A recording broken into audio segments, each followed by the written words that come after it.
Application of dimensional analysis में 3 applications आपके syllabus में और 3 ही हैं इसकी एप्लीकेशन। उनमें से पहली एप्लीकेशन है it helps to derive relation among various physical quantities. Physical quantities तो बहुत सारी हैं, वेलोसिटी, एक्सेलरेशन, टाइम, डेंसिटी, ये सब फिजिकल क्वांटिटीज हैं। डायमेंशनल एनालिसिस हमें हेल्प करेगी कि क्या रिलेशन है फिजिकल क्वांटिटीज का ये डराइव करने में। ठीक है, कैसे, ये देखो। मान लो एक साइंटिस्ट एक एक्सपेरिमेंट कर रहा है, जैसे न्यूटन ने भी किया होगा। न्यूटन ने एक फॉर्मूला निकाला था F = Gm1m2/r²। कि उसने ऐसे क्यों नहीं निकाला Gm1m2/r³ नहीं, Gm1m2/r³। उसको कैसे पता लगा कि r डिनोमिनेटर में ही लगेगा और वो भी raised to power 2? कैसे? कोई तो लॉजिक हुआ होगा जिससे फॉर्मूला डराइव हुआ। ये फॉर्मूलाज कैसे बनते हैं? ये डायमेंशनल एनालिसिस से बनते हैं। देखो कैसे। एक नया एक्सपेरिमेंट लेते हैं। मान लो एक साइंटिस्ट एक्सपेरिमेंट कर रहा है और वो एक पत्थर को घुमा रहा है ऑफ मास m, बनाते जाना, जिसका रेडियस क्या है? r। ठीक, तो एक स्टोन को घुमा रहा है जिस स्टोन का मास m है और रेडियस क्या है? r। और ये स्टोन मूव कर रहा है with a velocity of v। ये स्टोन मूव कर रहा है with a velocity of v। ठीक, अब पत्थर अपने आप तो उठ के घूमेगा नहीं, कोई तो इसके ऊपर क्या लगाएगा? फोर्स, है ना, फोर्स लगा के घूमेगा। तो उस साइंटिस्ट को ये पता लग गया कि अगर वो पत्थर का मास छोटा बड़ा करता है तो फोर्स की वैल्यू चेंज हो जाती है। इसका मतलब क्या है? फोर्स मास पे डिपेंडेंट है। ऐसे ही उसको ये पता लग रहा है कि अगर रस्सी छोटी बड़ी है तो फिर फोर्स चेंज हो रही है ना, छोटी रस्सी बड़ी रस्सी, आर छोटा बड़ा है, फोर्स चेंज हो रही है। उसको ये पता लग रहा है वो तेज घुमा रहा है या स्लो घुमा रहा है, वेलोसिटी के हिसाब से भी फोर्स चेंज हो रही है। तो यानी कि फोर्स किन पे डिपेंडेंट है? मास पे, आर पे और वी पे डिपेंडेंट है। पर उसको ये नहीं पता कि ये डिपेंडेंसी कैसी है, यानी कि फोर्स मास स्क्वायर पे डिपेंडेंट है, मास क्यूब पे डिपेंडेंट है, कैसे डिपेंडेंट है मालूम नहीं। तो उसने क्या किया? उसने यहाँ पे रेज़ टू पावर क्या कर दिया? a, b और c, क्योंकि पावर उसे पता नहीं थी तो लिख लो। तो उसको ये पता लग गया फोर्स किन किन फैक्टर्स पे डिपेंडेंट है। फिर उसने क्या किया? मास, रेडियस और velocity raise to power abc, और abc की वैल्यू हम कैलकुलेट करेंगे। अब नेक्स्ट क्या हुआ इसमें? नेक्स्ट ये हुआ कि ये जो फोर्स है इसको कंबाइन किया, F proportional to m, r and v, combine कर लिया। प्रोपोर्शनैलिटी का साइन अगर हटाना है तो यहां पर क्या आएगा? कांस्टेंट। तो कांस्टेंट लगा दिया, m की पावर a, r की पावर v और ये c। तो उसको ये पता लग गया कि फोर्स इस तरीके से इन फैक्टर्स पे डिपेंडेंट है। तो लिख लिया। सही, यहां तक क्लियर है? अब इससे पहले मैं आगे चलूं, एक चीज बड़े ध्यान से देखना मैं क्या करने जा रहा हूं। जैसे कि एग्जांपल है, अगर फिजिक्स में कोई भी रिलेशन करेक्ट है, जैसे एक रिलेशन है distance is speed into time. मान लो एक इक्वेशन है जो आपको मालूम है कि ये करेक्ट है। अब अगर ये करेक्ट है तो s का डायमेंशन फॉर्मूला क्या है? l लेंथ है। राइट साइड पे वेलोसिटी का क्या है? lt -1 है और टाइम का क्या है? t। इन्हें मल्टीप्लाई करते हैं तो क्या आएगा? l। तो अगर ये रिलेशन करेक्ट है तो लेफ्ट की क्वांटिटी और राइट की क्वांटिटी का डायमेंशन फॉर्मूला दोनों तरफ से क्या रहेगा? Exactly same. क्लियर है यहां तक? तो लेफ्ट और राइट का डायमेंशन फॉर्मूला सेम है। इवन यही नहीं, आप अगर एक और एग्जाम्पल देख लें, उसे दिखा देता हूं कि फॉर एग्जाम्पल आपको ये पता है कि velocity v is u plus at। ध्यान से देखो, वेलोसिटी का मतलब lt -1 वेलोसिटी है। इसका डायमेंशन फॉर्मूला क्या है u का? वो फाइनल वेलोसिटी है, इनिशियल का क्या है? lt -1। फर्क क्या पड़ता है? वेलोसिटी तो वेलोसिटी है, उससे क्या फर्क पड़ता है? तो lt -1। सिमिलरली एक्सेलरेशन का क्या है? lt -2 और टाइम का क्या है? t। मल्टीप्लाई करो, आंसर lt -1। तो ध्यान से देखो, अगर ये रिलेशन करेक्ट है तो सारी डायमेंशनल क्वांटिटीज का या फिजिकल क्वांटिटीज का डायमेंशन फॉर्मूला सेम है। ये पॉइंट समझ में आ रहा है? तो कोई भी फॉर्मूला अगर करेक्ट है तो उसका लेफ्ट और राइट का डायमेंशन फॉर्मूला सेम रहेगा। जो पावर L की लेफ्ट पे रहेगी वही पावर L की राइट पे भी रहेगी। सिंपल है। अब इस प्रॉपर्टी को यूज करते हुए मैं ये चाहता हूं कि मेरा डायमेंशन फॉर्मूला सेम बने। देखो, मैं तो ये चाहता हूं डायमेंशन फॉर्मूला सेम बने, तो एक काम करते हैं, अगर रिलेशन करेक्ट बनाना चाहता हूं तो फोर्स का डायमेंशन फॉर्मूला है MLT-2।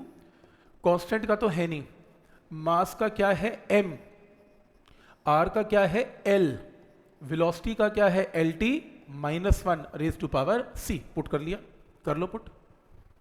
ठीक, यहां पे ये वैल्यू पुट कर ली।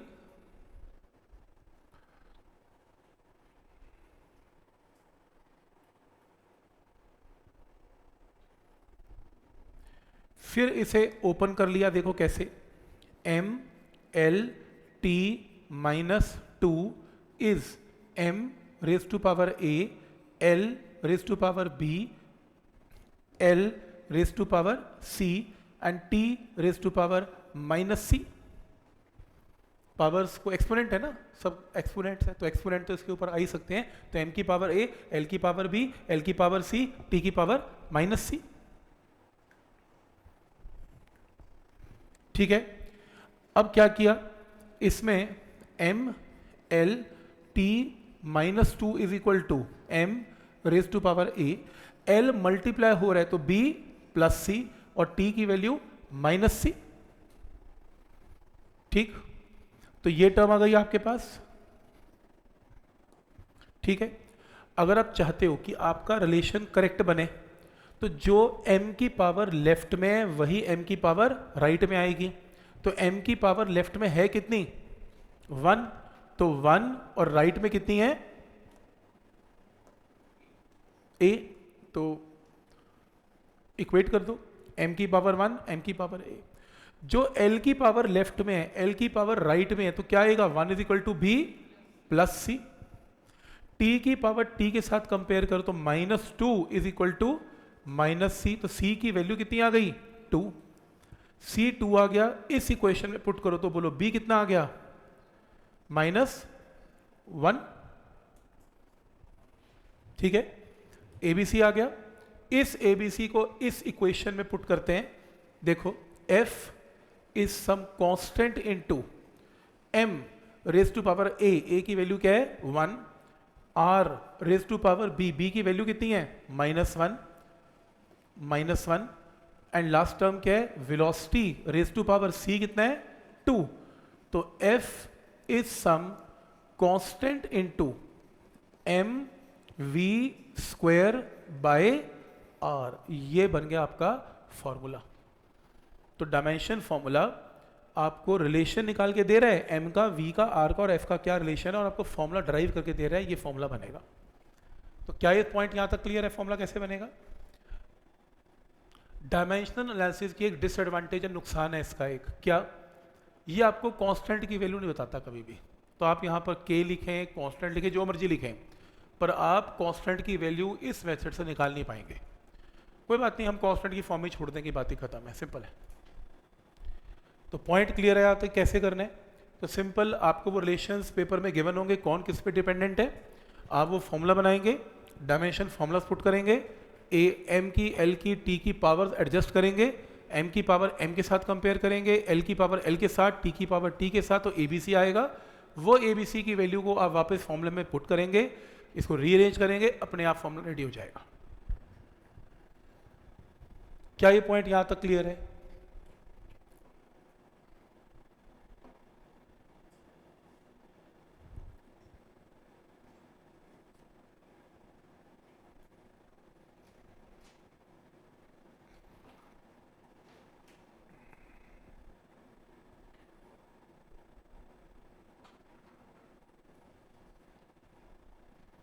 ठीक, तो आज हम इसकी तरफ प्रैक्टिस करेंगे।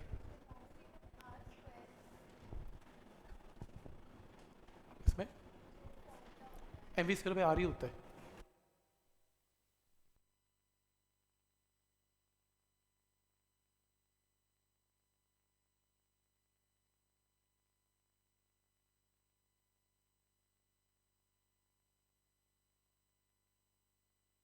करते हैं, इसकी आज प्रैक्टिस करते हैं और फिर एंड में जाते हुए लास्ट 15 मिनट्स में एप्लीकेशन में 2 करेंगे। तो आपको असाइनमेंट मिली है एक, ओपन करो। असाइनमेंट में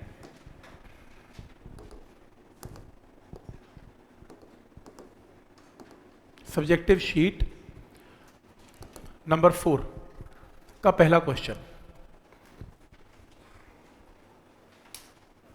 करो। यहां से ये पहला क्वेश्चन ट्राई करना है। इस क्वेश्चन को एक बार रीड करो और समझो ये क्वेश्चन है क्या, फिर आगे चलते हैं।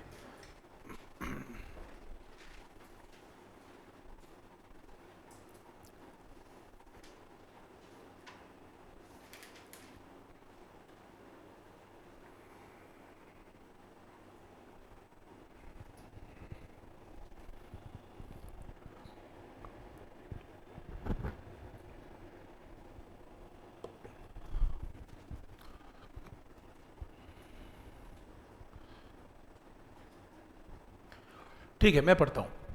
Large fluid star oscillates in shape under the influence of its own gravitational field. मेरे नहीं पल्ले पड़ा ये क्या है, क्या बोलने की कोशिश कर रहा है मुझे पता नहीं लग रहा। देखो ये ना कोई साइंटिस्ट रिसर्च कर रहा है, वो क्या रिसर्च कर रहा है अब मेरे को उसमें इंटरेस्ट भी नहीं है कि कौन सी ग्रेविटेशन फील्ड में कौन सा स्टार मूव कर रहा है, मेरे को लेना देना नहीं है। हाँ मेरे को इतना पता है, अगली line using the method of dimension, हाँ समझ में आ रहा है। अब मेरे सिलेबस के हिसाब से बात पूछी जा रही है।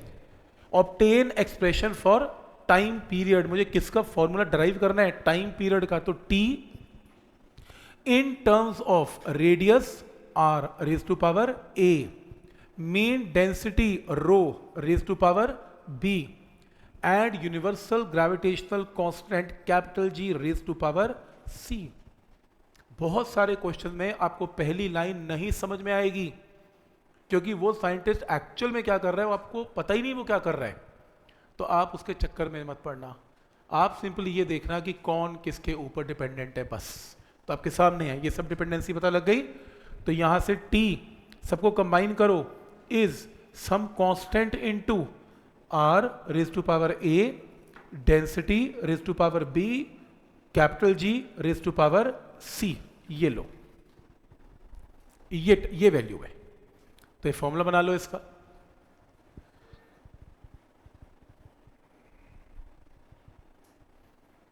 ठीक है यहां तक, तो ये स्टेप क्लियर है।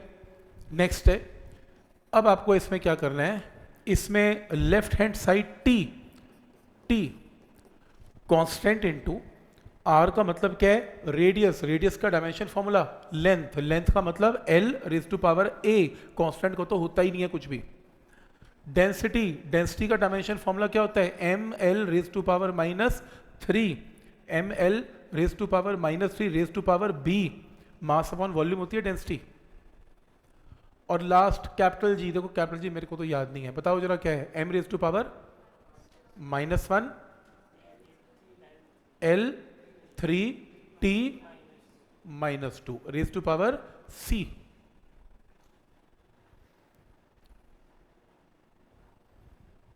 ठीक है, अब लेफ्ट साइड पे टी, राइट साइड पे L raise to power A into M raise to power B, L raise to power -3b, M raise to power -c, L की पावर 3c एंड टी की value -2c।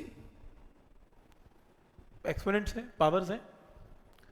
Left hand side पे m तो है नहीं, कोई बात नहीं, anything raise to power 0 is 1, तो m की वैल्यू 0 लगा लेते हैं, l की वैल्यू 0 लगा लेते हैं, t की पावर 1 बना लेते हैं, इक्वल टू राइट साइड पे m की पावर कितनी है b, और साथ में कितनी है c, देख रहे हो b -c, m और m मल्टीप्लाई होकर b -c, l की power a -3b +3c, t की पावर कितनी -2c।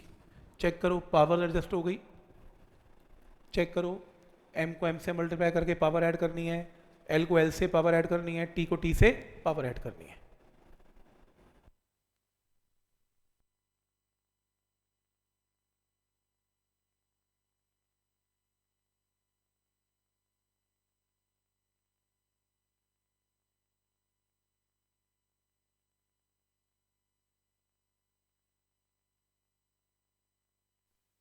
m की पावर m के साथ, l की पावर l के साथ, t की पावर t के साथ। तो फिर ABC निकाल लो और अपने यहाँ पर पुट करके चेक करो आंसर आ रहा है कि नहीं आ रहा।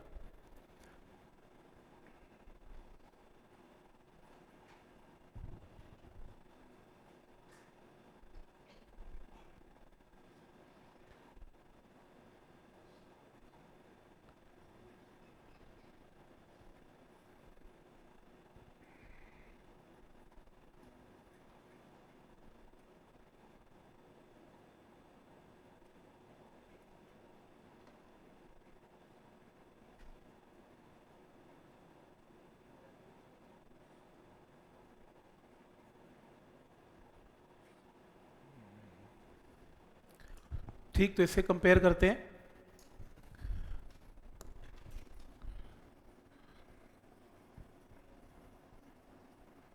ठीक है, देखो इसे कंपेयर करते हैं। कंपेयर कैसे? कंपैरिजन में m की पावर m के साथ, तो इक्वेशन क्या बनेगी? 0 is equal to B minus C, first equation. l की पावर l के साथ, तो इक्वेशन क्या बनेगी? 0 is equal to a minus 3b plus 3c। और t की पावर t के साथ, तो t की पावर t के साथ 1 is equal to minus 2c। तो थर्ड इक्वेशन से बिल्कुल क्लियर है, c की वैल्यू कितनी है? Minus half. गिरा, c आ गया माइनस हाफ। ये तो मैथ है, कौन बोल रहे हैं फिजिक्स है? फिजिक्स नहीं है ये लीनियर इक्वेशन की सॉल्विंग है, मैथ्स में करते हो आप लोग 10th में, ऐसे ही है। तो ये c आ गया, c को उठा के यहां पे पुट करो तो क्या आएगा? b कितना आ रहा है? Minus half. सेम पता लग रहा है, c को यहां पुट करके b भी आ गया। अब c आ गया, b आ गया, इक्वेशन नंबर 2 में c को और b को पुट करके क्या आएगा? a आएगा। बोलो a कितना आ रहा है? 0। देखो ये काम आपका काम है, या ये काम आपका काम है।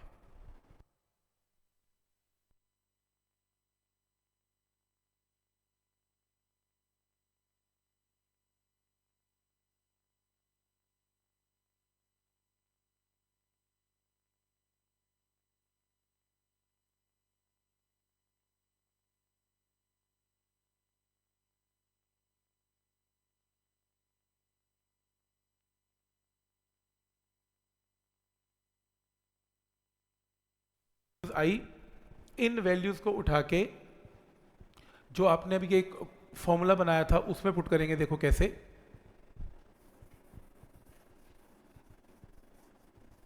देखो कैसे? तो हमने एक अभी फॉर्मूला लिखा था, t is some constant into r raise to power a था, density raise to power b थी, g raise to power c था। यहां पर वैल्यू पुट कर दो, कांस्टेंट इनटू r, a की वैल्यू क्या है? 0, डेंसिटी b कितना है? माइनस हाफ, g c कितना है? Minus half. ये लो, तो ये वैल्यू पुट कर दो। ठीक है, तो इस वैल्यू के बाद यहीं तक छोड़ दो तो भी चल पड़ेगा, कोई दिक्कत नहीं। पर काफ़ी बुक्स इसे क्या करती हैं और सिंप्लीफाई करती हैं, तो लिखती हैं t is some constant into anything raise to power 0 is 1। इसको डिनोमिनेटर में ले जाओ, रो और जी को अंडर रूट में डाल दो, क्योंकि हाफ नीचे आके पॉजिटिव हो जाएगा, हाफ का मतलब अंडर रूट होता है आंसर। ऐसे आंसर भी बुक्स में लिखा होता है। नहीं तो वहां तक लिख दोगे तो भी ठीक है, यहाँ तक तो और अच्छी बात है। फॉर्मूला ड्राइव लग तो रहा है कि तुमने कुछ फॉर्मूला बनाया। तो पॉइंट सबको समझ में आ रहा है कि क्या लॉजिक है इसमें? तो फिर क्वेश्चन नंबर 2 करो और करते ही जाओ।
ठीक, देखो question number 2, gas bubble from N explosion under the water oscillates with a time period T. वो गैस बबल कौन से वाटर में एक्सप्लोड हो रहा है, मेरे को इस चैप्टर में इससे कोई लेना देना नहीं है।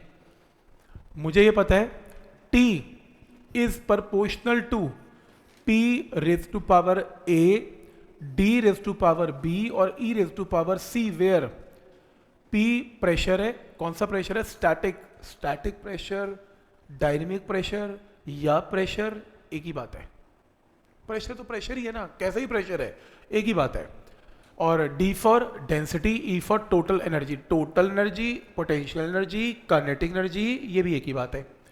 तो T is some constant into P raise to power A, D raise to power B, E raise to power C. T for time period, pressure का डायमेंशन फॉर्मूला चेक करके बताओ क्या था, फोर्स बाय एरिया से। एक minute लिख रहा हूं, M L T minus 2 raise to power A. Density का तो मुझे याद है, M L minus 3 raise to power B. Energy का भी मुझे याद है, एम एल 2 टी माइनस 2। लो करो सॉल्व, और इसको सॉल्व करके एबीसी निकालो जो कि पूछा गया है।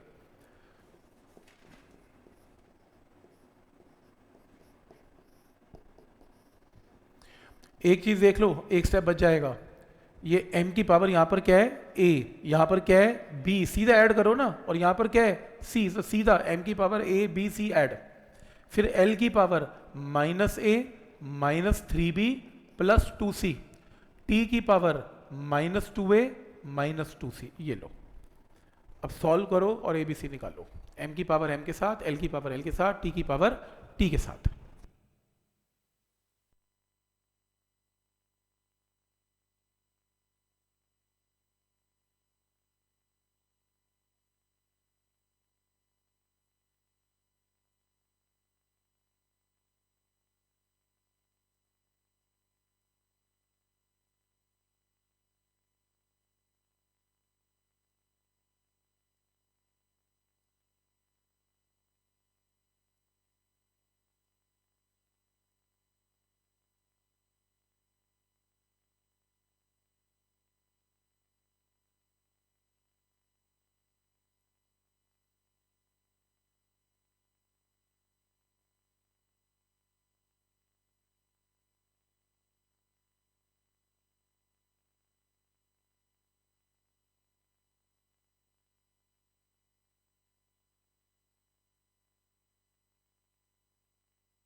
पेयर करो m की पावर m के साथ, l की पावर l के साथ, t की पावर t के साथ। तो इक्वेशंस कुछ ऐसी बनेंगी, m की power 0 is equal to a plus b plus c, equation number 1।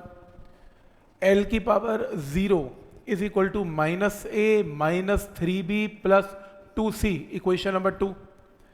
t की पावर 1 और यहाँ पे t की power minus 2a minus 2c, equation number 3। ये लो, इन तीनों को सॉल्व करो, एबीसी चेक करो, आंसर आ रहा है, आ रहा है वाला आंसर, करो ट्राई। देखो ये मैथ है, अब फिजिक्स नहीं रही।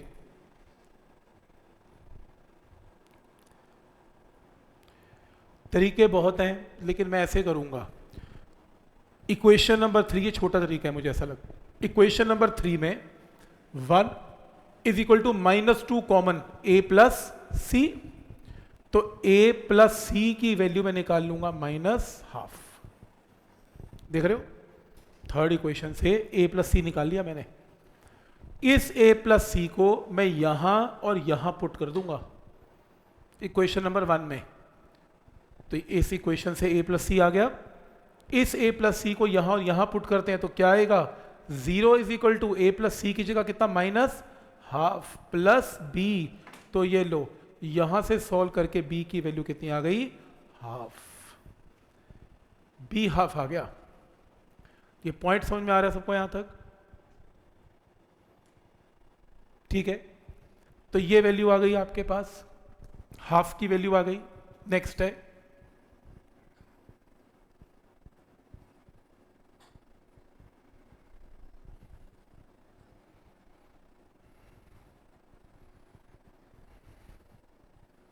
ठीक है, नेक्स्ट है तो b की वैल्यू हाफ आ गई। काम करते हैं, b की वैल्यू हाफ इक्वेशन नंबर 1 में पुट कर देते हैं। फ्रॉम इक्वेशन नंबर 1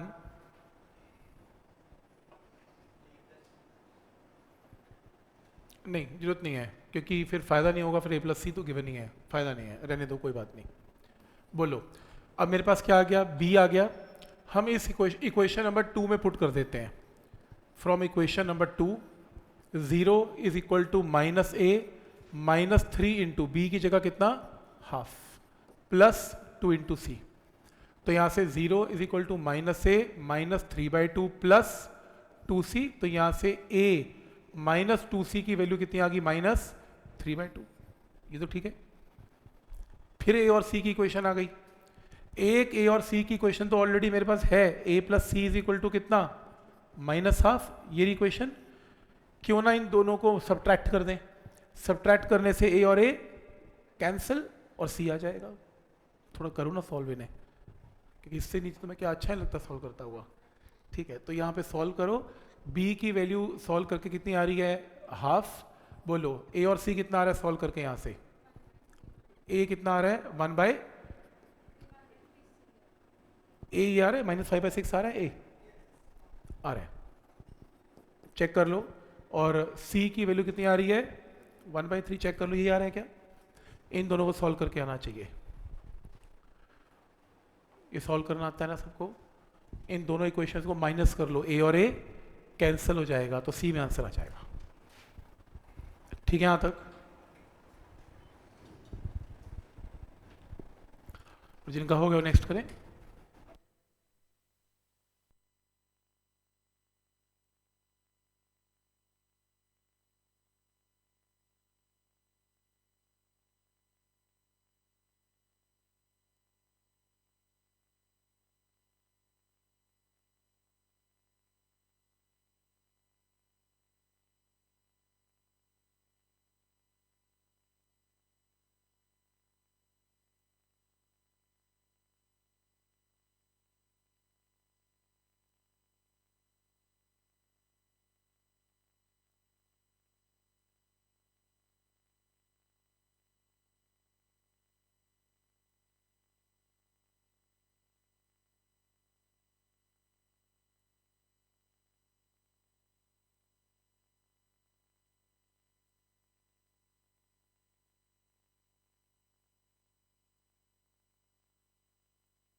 तो ठीक है, ABC की वैल्यू आ गई, done. Next, if a composite physical quantity capital Q is I F V square W L cube। तो ये सब गिवन है, I for moment of inertia, F for force, velocity, work done. तो कह रहे identify करो Q क्या है। सबसे पहले काम करो, I for moment of inertia, इसका डायमेंशन फॉर्मूला चेक करो क्या है, m इंटू एल का स्क्वायर होगा, चेक कर लो, चेक करो, M L square, mass into distance square. F का मतलब फोर्स है, फोर्स का मतलब M L T -2। V for velocity है, एल टी -1 का whole square, W for work done है ml2t -2, L का मतलब L क्यूब है। जरा सब सॉल्व करो, कैंसिल करो और बताओ सब कुछ कैंसिल होने के बाद क्या बचा Q? ये बचना चाहिए mt -2 बच रहा है, चेक करो।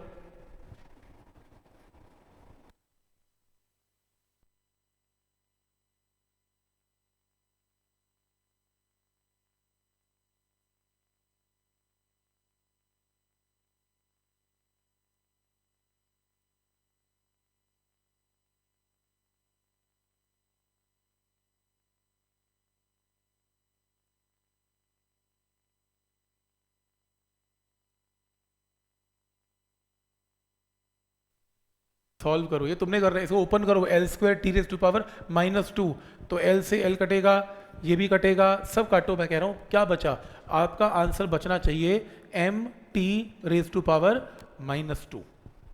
चेक करो आ रहा है सब कैंसिल होने के बाद। तो आइडेंटिफाई करो ये कौन सी क्वांटिटी है, सबसे मुश्किल काम यही है, क्योंकि लोगों को तो फॉर्म नाम से डायमेंशन फॉर्मूला लिखना नहीं आया अभी तो। अब तो ये उल्टा पूछा, surface tension, surface energy, force constant, कुछ भी लिख दो, चेक कर लो लिखवाया था। सरफेस टेंशन, सरफेस एनर्जी और फोर्स कांस्टेंट एक ही बात है, सब में सेम है, कुछ भी लिख दो। जिनका हो गया नेक्स्ट करें और करते जाएं।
तो ये सॉल्व करके आंसर आ गया। नेक्स्ट क्वेश्चन है, Reynolds number are determines whether or not the flow of the liquid through the pipe is streamline. तुमने कोई लेना देना नहीं है, रेनॉल्ड्स नंबर का कॉन्सेप्ट बहुत लेट जाके लिक्विड के चैप्टर में आता है, हमें इससे मतलब नहीं रेनॉल्ड्स नंबर क्या करता है। रेनॉल्ड्स नंबर एक नंबर है जो डायमेंशन लेस है, ये मैं आपको बता सकता हूँ, क्योंकि नंबर है ना, नंबर का वो डायमेंशन फॉर्मूला तो होगा नहीं।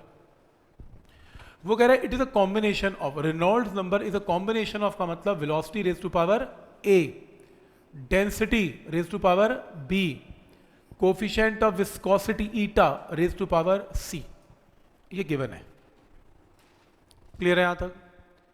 फिर फुल स्टॉप लगाने के बाद उसने एक और लाइन बोली, Reynolds number varies directly as a diameter d of the pipe. ये क्या बात बनी, बोलो क्या करूं, यहां पर डायमीटर रेज टू पावर क्या कर दूं, d, A B C D power, भाई इसकी पावर क्या है a, इसकी पावर b, इसकी पावर c, इसकी पावर लिख दूं, नहीं।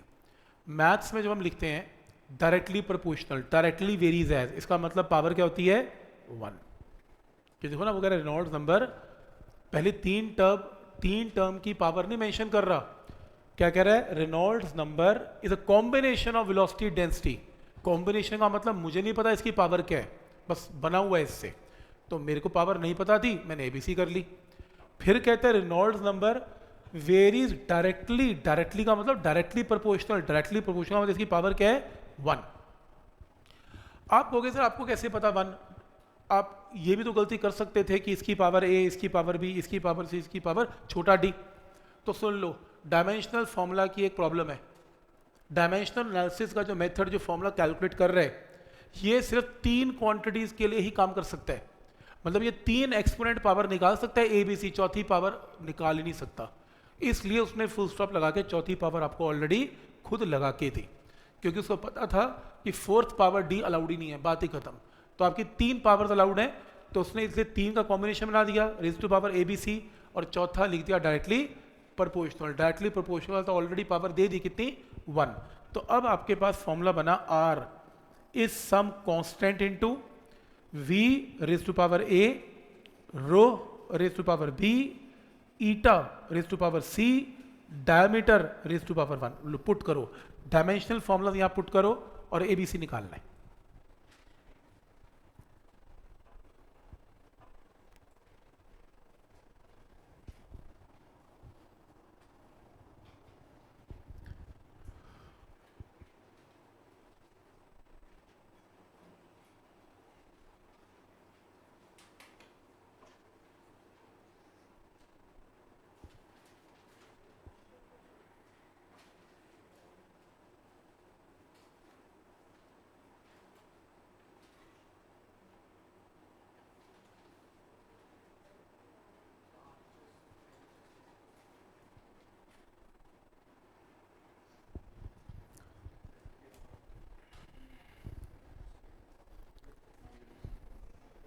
तो इसमें अब वैल्यूज पुट करते हैं। रेनॉल्ड्स नंबर लेफ्ट साइड पे बोलो, इसका तो कुछ भी नहीं है, तो M 0 है, L 0 है और T भी 0 है, कांस्टेंट। रेनॉल्ड्स नंबर एक नंबर है, नंबर डायमेंशनलेस है और जो डायमेंशनलेस है वो 1 है और 1 का मतलब anything raise to power 0 is 1। Constant का तो वैसे ही कुछ नहीं है। वेलोसिटी क्या है LT -1। ईटा क्या है कोफिशिएंट ऑफ विस्कोसिटी, तो मुझे नहीं डेंसिटी है पहले, डेंसिटी का मतलब ml -3 raise to power B और लास्ट ईटा, ईटा का मतलब क्या है कोफिशिएंट ऑफ विस्कोसिटी। याद करो एक फॉर्मूला करवाया था F = 6 पाई ईटा RV और कहा था उसको याद मत करो, इसका तो डायरेक्ट डायमेंशन फॉर्मूला ही याद कर लो, ये तो 20 बार यूज होना है। ml -1 T -1, तो बताओ कोफिशिएंट ऑफ विस्कोसिटी का मतलब ईटा का मतलब ml -1 T -1 raise to power C, ml -1 T -1 raise to power C, ये लिखो। अब शुरू करो ABC निकालो, मल्टीप्लाई करो, पावर लो, ABC निकाल लो और चेक करो आपका आंसर आ रहा है। मेरे को लगता है C -1 आ रहा हो, यहाँ गलत तो नहीं है, कुछ गड़बड़ है शायद। आ रहा है करेक्ट 1 आ रहा है, ये 0 है क्योंकि नंबर है ना, नंबर में तो कुछ है ही नहीं। 1 आ रहा है।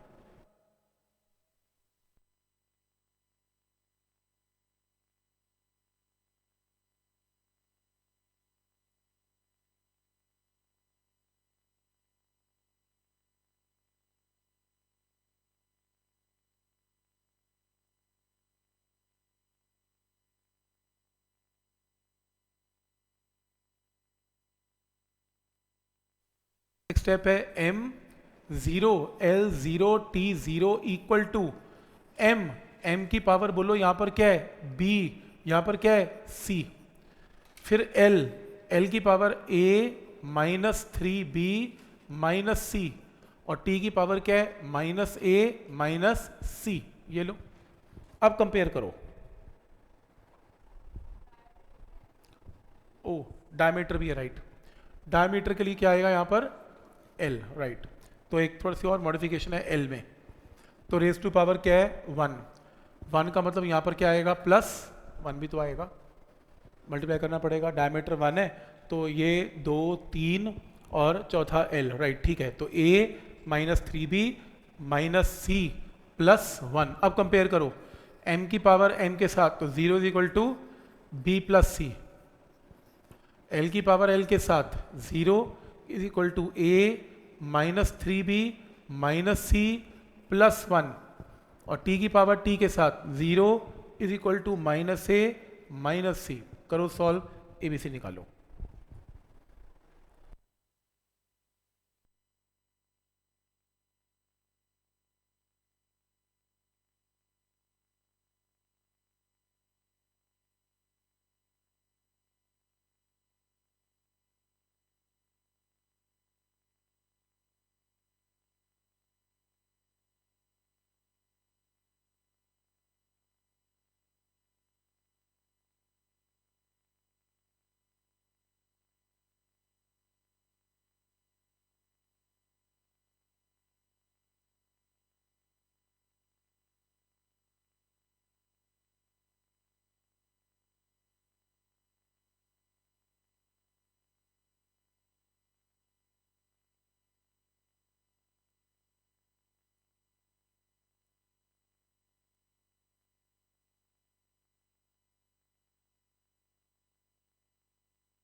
इन तीन इक्वेशन में देखते हैं क्या करना है। तो इसमें सबसे पहले काम करते हैं, ये देखो ये जो वैल्यू है ना, लास्ट वाली इक्वेशन है थर्ड, मैं ये समझता हूँ कि 0 is equal to A plus C कर लूँ इसे, क्योंकि -1 कॉमन 0 से कट गया तो क्या बचा a प्लस सी।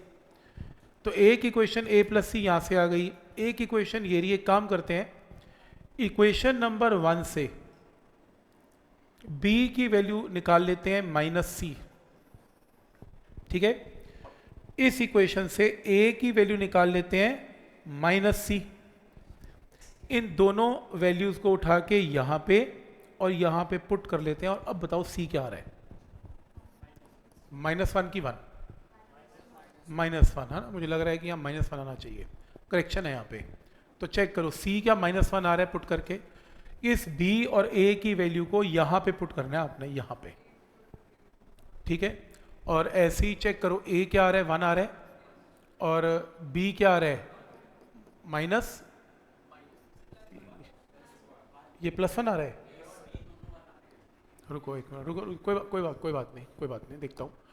तो इसमें जब आप वैल्यू पुट करोगे b की जगह -c और a की जगह -c, तो बोलो c कितना आ रहा है -1, ठीक है। c -1 है, यहाँ पे पुट करते हैं तो a की वैल्यू क्या आ रही है 1, ठीक है। और c अगर -1 है वहाँ पे तो b की वैल्यू भी क्या आ रही है 1, राइट, ठीक है, ये वैल्यू आ रही है, राइट, ठीक है। तो इस वैल्यू को यहाँ पे पुट कर देना, Reynolds number constant into v raise to power 1, density raise to power 1, eta raise to power -1, diameter तो चलो 1 है, ये बात ही खत्म है।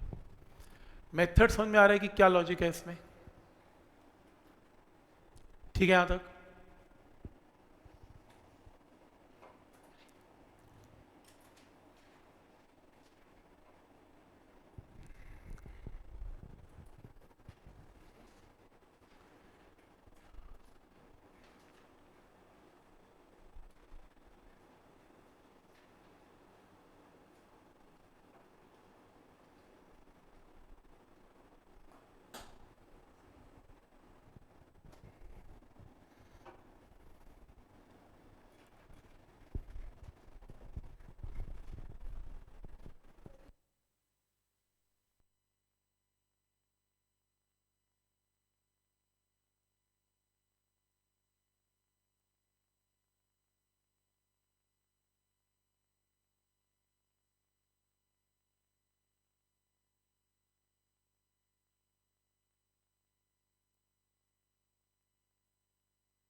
चेक कर देते हैं, इसका आंसर नहीं आ रहा कोई बात नहीं, चेक कर देते हैं।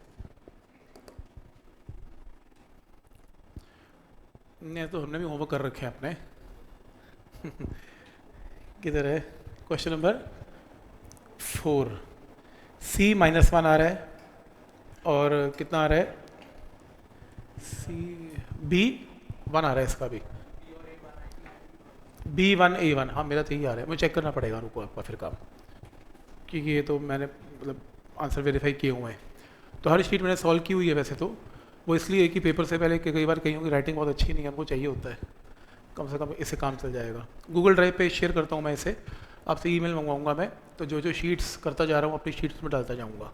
टेस्ट से पहले किसी को रेफरेंस देखना हो तो कौन सा, ये बनाया मैंने जो, कैसे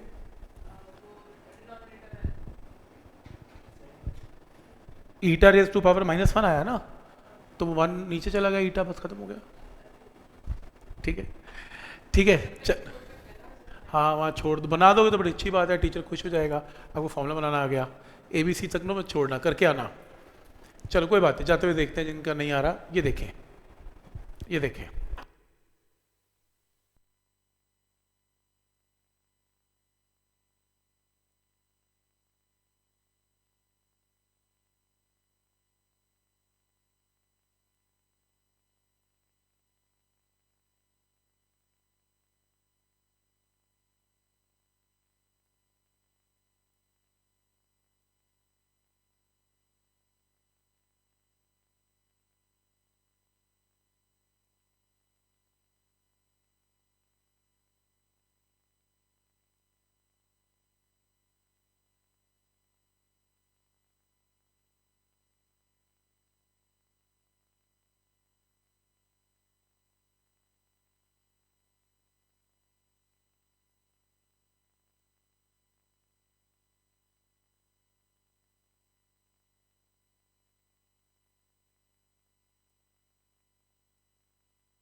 लाइन है वो भी चेक करें प्लीज, इस क्वेश्चन को ट्राई करें।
इसका आंसर आ गया, पहले चेक करो कितनों का आ गया।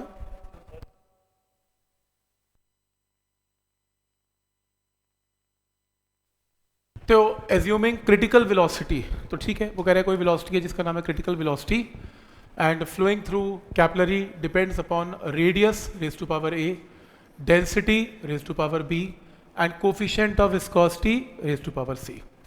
तो V critical is some constant into R raised to power A, density raised to power B, eta raised to power C, velocity LT minus 1, radius L होता है, density ML minus 3 raised to power B और eta coefficient of viscosity ML minus 1 T minus 1। बनाओ इसका formula ABC निकालो please, check करो और ABC निकालो, जिनका हो गया नेक्स्ट करें, नेक्स्ट करें।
क्वेश्चन के अंदर क्या गिवन है कि यहाँ पे m raise to power 0 l 1 t minus 1 is equal to m raise to power b और यहाँ पर c l raise to power a यहाँ पर -3b और यहाँ पर -c और t raise to power -c। अब कंपेयर करो, 0 is equal to b plus C. Next यहाँ से कंपेयर करो, 1 is equal to a minus 3b minus C. Compare करो -1 is equal to minus C.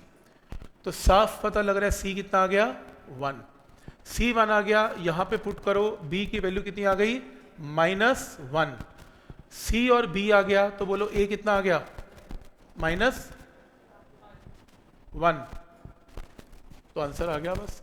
A B सी को यहाँ पे जरूर पुट कर देना, पता लगे ए बी सी करके पेपर में छोड़ आए कि मेरा क्वेश्चन हो गया, तो ये कोई मानेगा नहीं। आपको एंड में एक काम जरूर करना है, आपको इसमें यहाँ पे पुट करना है कांस्टेंट इनटू आर। ए की रेज टू पावर क्या है -1, बी की वैल्यू कितनी है -1, ईटा की वैल्यू कितनी है 1। तो चाहो तो ऐसा लिख सकते हो कांस्टेंट इनटू ईटा आर और नीचे ये लो आंसर। ठीक, इसी में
कह रही है कि आपने ऐसा क्यों किया, सिंबल जो गिवन है मैंने कहा था वही लेना है।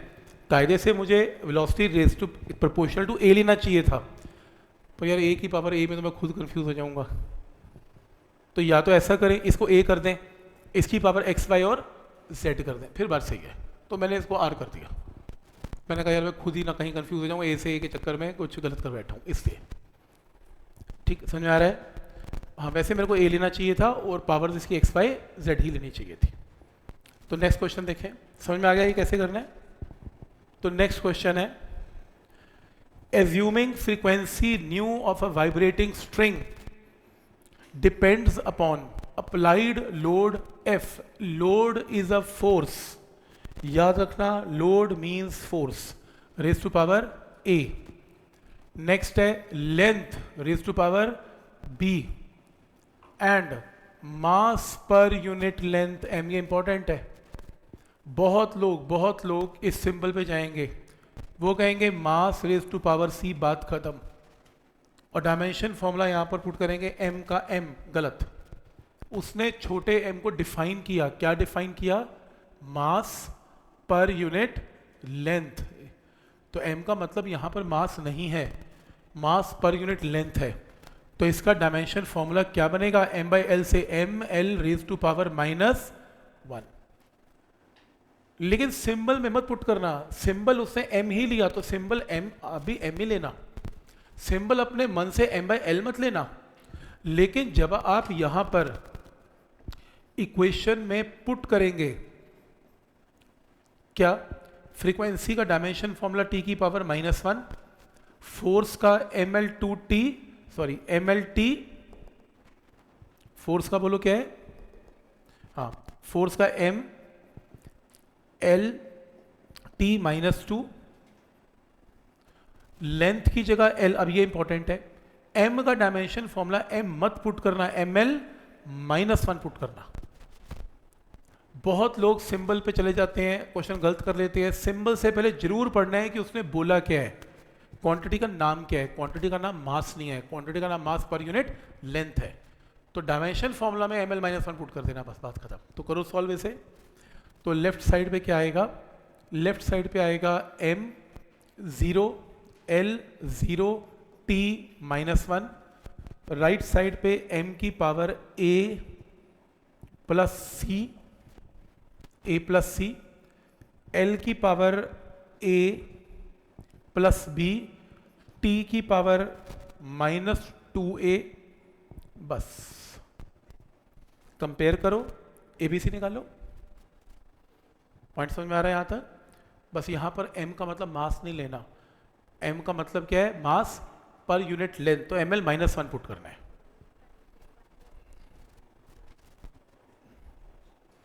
ठीक है, तो कंपेयर करें इसे और एबीसी निकालें। एल में ए आ रहा है, बी है, माइनस सी भी आएगा। सही है। तो m की value 0 is equal to A plus C, l की पावर l के साथ 0 is equal to a plus B minus C, और लास्ट इक्वेशन t को t के साथ -1 इज इक्वल टू -2a। तो ये इक्वेशन से तो a की वैल्यू हाफ आ ही गई। a को यहां पुट करो तो c की वैल्यू कितनी आ गई? -1/2 है। फिर यहां पुट करो, बोलो b कितना आएगा?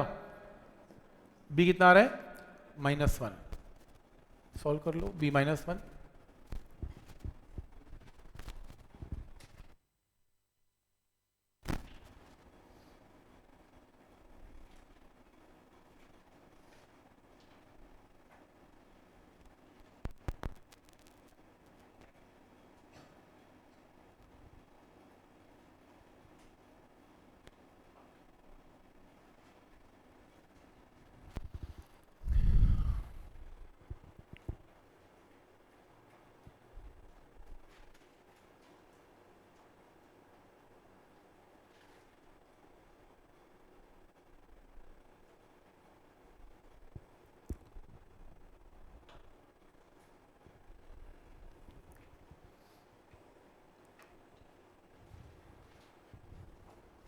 नेक्स्ट, अरे दोनों नेक्स्ट असाइनमेंट तक।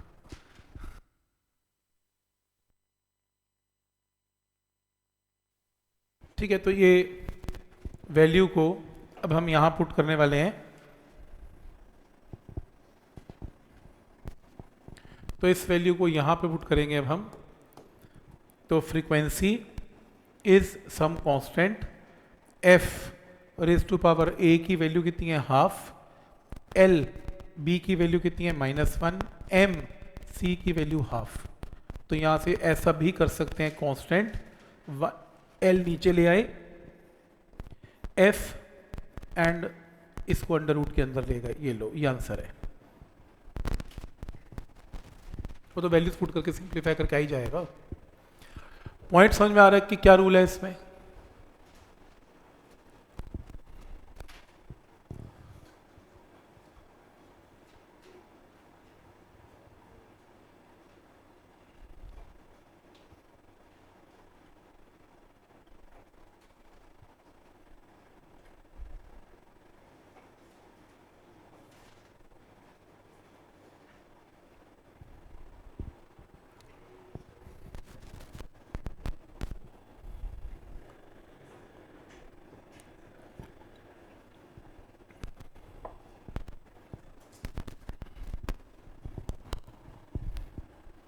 ठीक है, यहाँ तक कोई डाउट इसमें?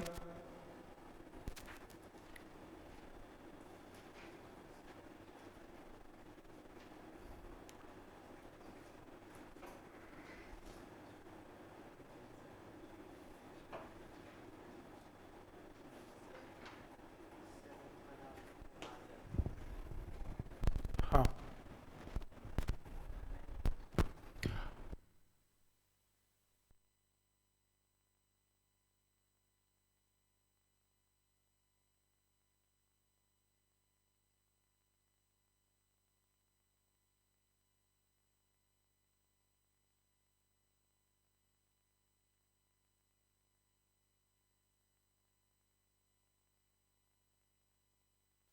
वो एक रिपीट है क्या लग रहा है?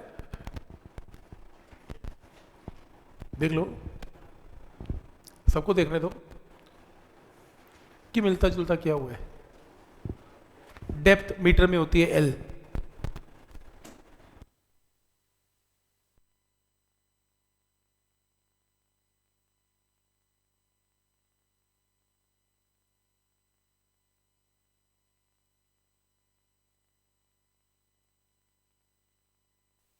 तो ये वही क्वेश्चन है जो आज मैंने पहला एग्जाम्पल दिया था, एफ, जिसमें क्वेश्चन था कि जो एफ है, F depends upon mass M raise to power A, velocity V raise to power B and radius R raise to power C.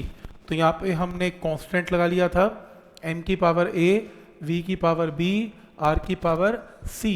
तो एफ का मतलब force M L T -2, mass का मतलब M raise to power A, velocity L T -1, B, R का मतलब length सी। तो force का formula याद करो, क्या आया था अभी? Constant into M V square by R. आज जो एग्जाम्पल नहीं दिया पहले, एप्लीकेशन का पहला एग्जाम्पल यही दिया था मैंने, तो ऑलरेडी डन है ये। आप नेक्स्ट क्वेश्चन कर सकते हैं। डेप्थ मीटर में होती है ना, तो एल है, तो अगले क्वेश्चन में डेप्थ चाहिए होगा, वो एल है।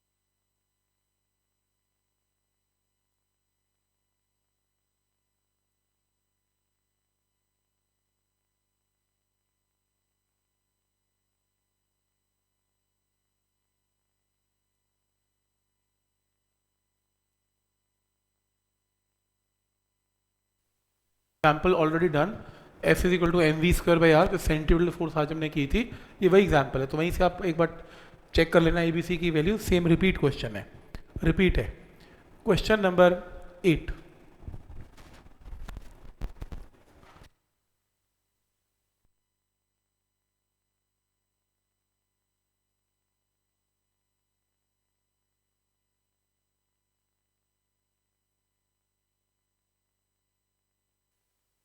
x to which a bullet penetrates in a human body depends upon। तो डेप्थ x डिपेंड्स अपॉन क्या?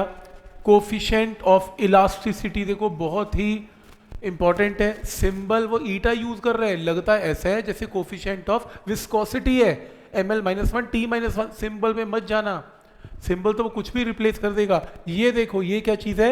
इलास्टिसिटी। चेक कर लो अपनी फॉर्मूला की जो रजिस्टर है, तो coefficient of elasticity, stress, pressure, Young's modulus, bulk modulus, वो सेम था। तो चेक कर लो, कोफिशिएंट ऑफ इलास्टिसिटी करवाया था। और अगेन काइनेटिक एनर्जी ई ले लो रेज टू पावर बी, बस दो ही चीजें हैं बस।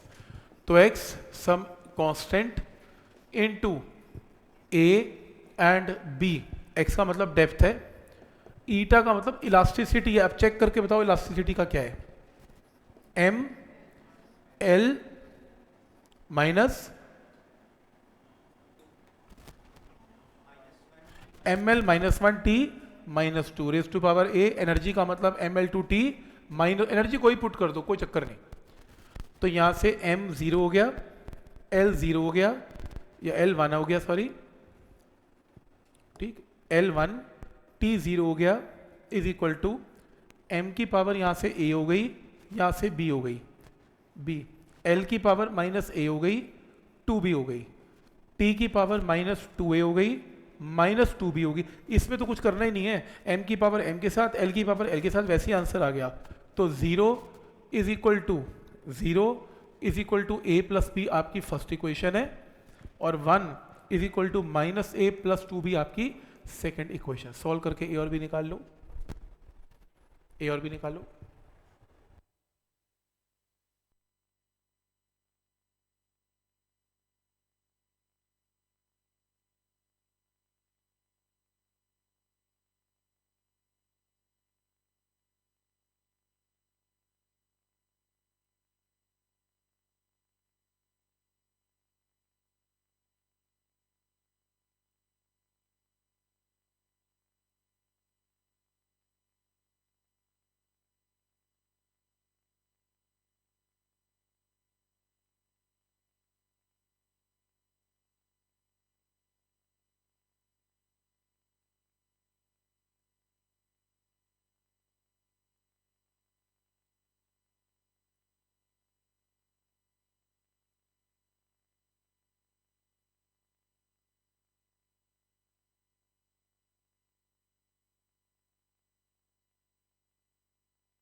सॉल्व करके a की वैल्यू आ रही है -1/3 और b की वैल्यू कितनी आ रही है 1/3, ठीक है। तो इसे उठा के चाहे वापस यहाँ पे पुट कर देना आंसर, वापस पुट कर देना a और b की जगह आंसर। नेक्स्ट देखो question,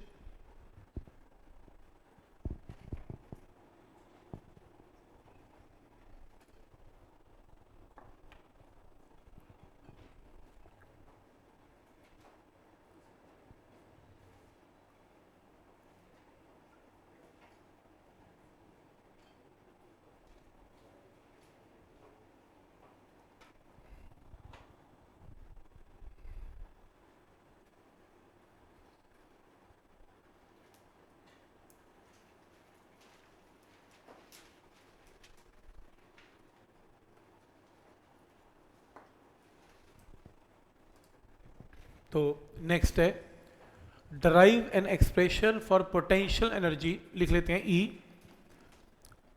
when body is raise through some distance और gravitational acceleration due to gravity में। तो मतलब ना कुछ दे नहीं रहा, कौन किस पे डिपेंडेंट है, अगर खुद ही साइंटिस्ट बन जाओ और खुद ही सोचो जब आप एक पत्थर को उठाओगे तो एनर्जी किसके ऊपर डिपेंड करेगी, मास पे डिपेंड करेगी, उसकी हाइट पे डिपेंड करेगी, किस प्लैनेट पे काम कर रहे हो, एक्सलेशन ड्यू टू ग्रेविटी पे। तो raise to power A B and C, तो कांस्टेंट एम जी, ये लो। तो एनर्जी क्या होती है ml2t -2, मास का मतलब क्या है m, हाइट का मतलब क्या है l, acceleration due to gravity क्या है lt -2। मतलब मैं सॉल्व भी ना करूं, मुझे पता ही ऑलरेडी ABC क्या आएगा, बोलो क्या 1 1 1 पता ही है। तो A सॉल्व करके इक्वेशन बना के ABC 100% 1 आएंगे, वेरीफाई कर लो और इसको उठा के यहाँ पे पुट कर दो, potential energy is some constant into mg, obviously इसका आंसर 1 1 1 के साथ ही आएगा। वो तो वेरीफाई करना है, पर करना ऐसे है, ठीक। नेक्स्ट,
ठीक है।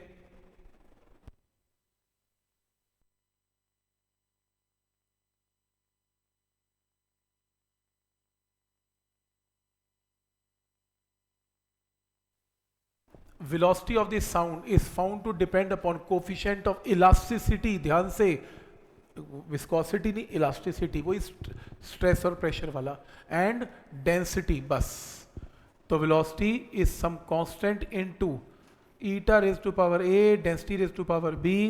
वेलोसिटी का मतलब L T minus one, eta का मतलब इलास्टिसिटी, प्रेशर बोलो एम क्या था formula, M L minus one T minus two, अब तो मुझे याद ही हो गया, और डेंसिटी का मतलब एम एल माइनस थ्री। निकाल लो ए बी सी यहाँ से, तो कंपेयर करो M zero L T minus one is equal to M raise to power A plus B, L raise to power minus A minus three B, and T raise to power minus two A. Compare करो equation, zero is equal to A plus B पहली equation है, और one is equal to minus A minus three B दूसरी equation है। Solve करके A और B निकाल लेना आंसर। मेथड समझ में आ रहा है कि क्या रूल है इसमें? सारी गेम तो एक ही चीज़ पे डिपेंड कर रही है, वो है डायमेंशनल फॉर्मूला। डायमेंशनल फॉर्मूला गलत तो क्वेश्चन गलत, लगे रहो करने जो करना है ठीक, एक भी पावर गलत होगी तो क्वेश्चन गलत हो जाएगा।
ठीक है यहाँ तक।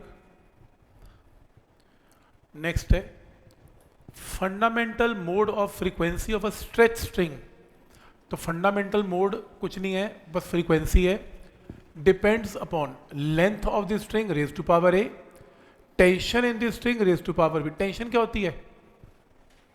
फोर्स। देखो फर्क है, सरफेस टेंशन अलग है, टेंशन अलग है।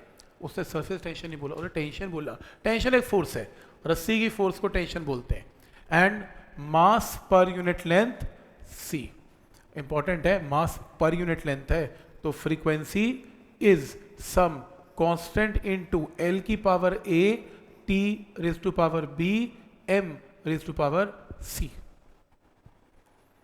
डायमेंशन फॉर्मूला पुट करते हैं। फ्रीक्वेंसी का डायमेंशन फॉर्मूला टी की पावर माइनस वन, लेंथ का एल, टेंशन का force M L T minus two, and mass per unit length का एम एल माइनस वन। तो कंपेयर करते हैं, M raise to power B plus C, L raise to power A plus B minus C, T raise to power minus two B. ये लो,